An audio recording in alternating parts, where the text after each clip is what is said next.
নমস্কার বন্ধুরা, আমি জয়ী ভিলেজ থেকে সবাইকে অনেক অনেক স্বাগত জানাই। তো সকাল সকাল মাঠে চলে এসেছিলাম বেতো শাক তুলতে। তেমন এখন বেতো শাক নেই, বেতো শাক তোলা হয়ে গেছে। বাড়িতে যে বেতো শাকের সঙ্গে একটা চুনা মাছের দারুণ রেসিপি শেয়ার করব।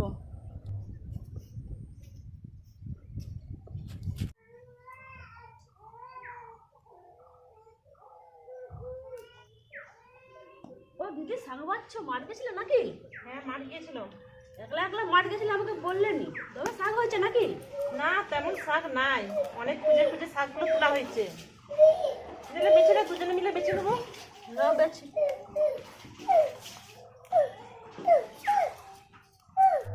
ও দিদি, শাকগুলো কি সুন্দর, বললে আমিও যেতাম। তবে শাক হয়েছে, যাবি কি? কালকে তাহলে নিয়ে যাবো তোকে।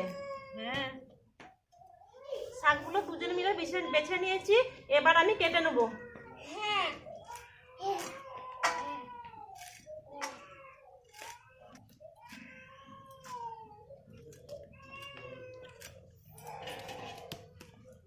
শাকগুলো কুচি কুচি করে কাটা হয়ে গেছে, এবার আমি ধুয়ে নেবো।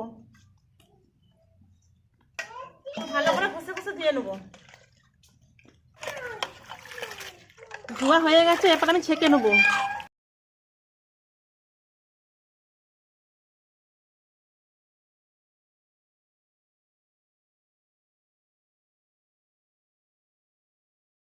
মাছগুলোকে ধুয়ে পরিষ্কার করে নুন হলুদ মাখিয়ে রেখেছি, এবার আর মাছগুলো ভেজে নেবো।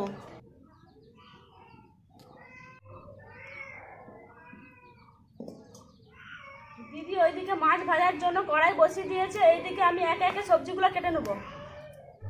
আলু, বেগুন আর রাঙা আলু কেটে নেবো। প্রথমে আমি রাঙা আলু কেটে নিচ্ছি।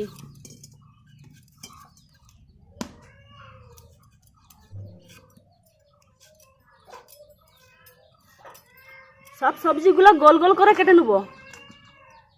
কড়াই গরম হয়ে গেছে, মাছ ভাজার জন্য তেল দিয়ে দেবো।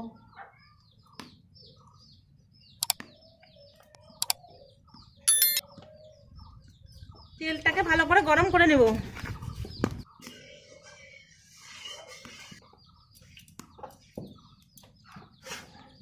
তেল ভালো করে গরম হয়ে গেছে, এরপর আমরা পুঁটি মাছগুলোকে দিয়ে দেবো।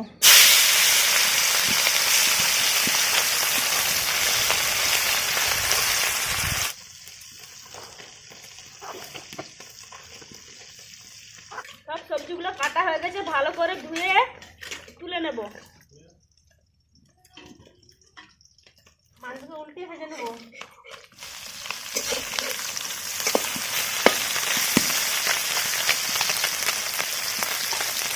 মাছগুলো ভালো করে ভাজা হয়ে গেছে, এবার আমি তুলে নেব।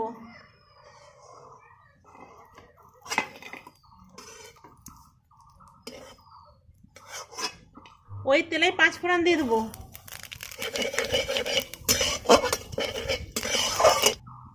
এবার কেটে রাখা সবজিগুলো দিয়ে দেবো।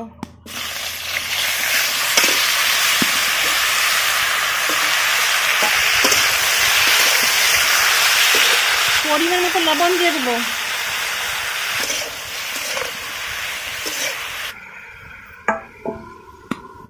ঢাকাটা খুলে নেড়ে নেবো।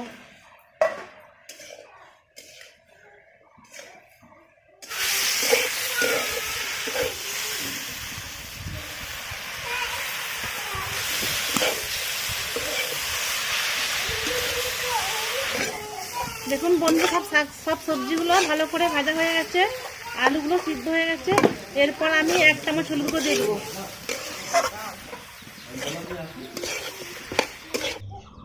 1 চামচ লঙ্কা গুঁড়ো, জল দিয়ে দেবো।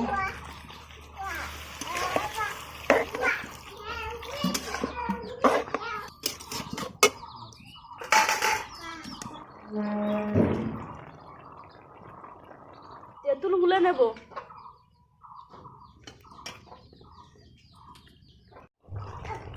সবজিটা ভালো করে কষা হয়ে গেছে, এরপর আমি ভেজে রাখা মাছটা দিয়ে দেবো। মাছগুলোকে দিয়ে ভালো করে সবজিটা কষিয়ে নিচ্ছি, এবার আমি তেঁতুল গুঁড়াটা দিয়ে দেবো।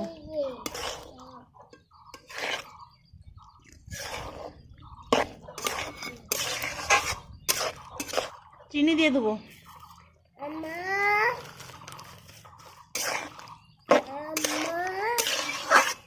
তেঁতুল জলটা দিয়ে ভালো করে সবজিটা কষিয়ে নিয়েছি। এবার আমি জল দিয়ে দেবো।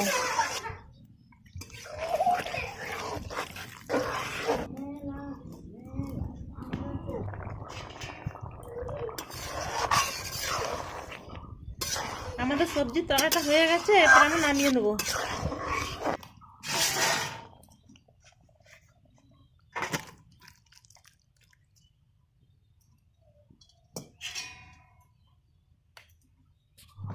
বেতা শাকের তরকারিটা খুব সুন্দর হয়েছে। আর এই বেতা শাক আলুর সিজনেই পাওয়া যায়, যখন আলু গাছগুলো ছোট ছোট থাকে। আর আপনারা চাইলে আপনারাও বাড়িতে বানিয়ে খাবেন, দেখবেন খুব ভালো লাগবে।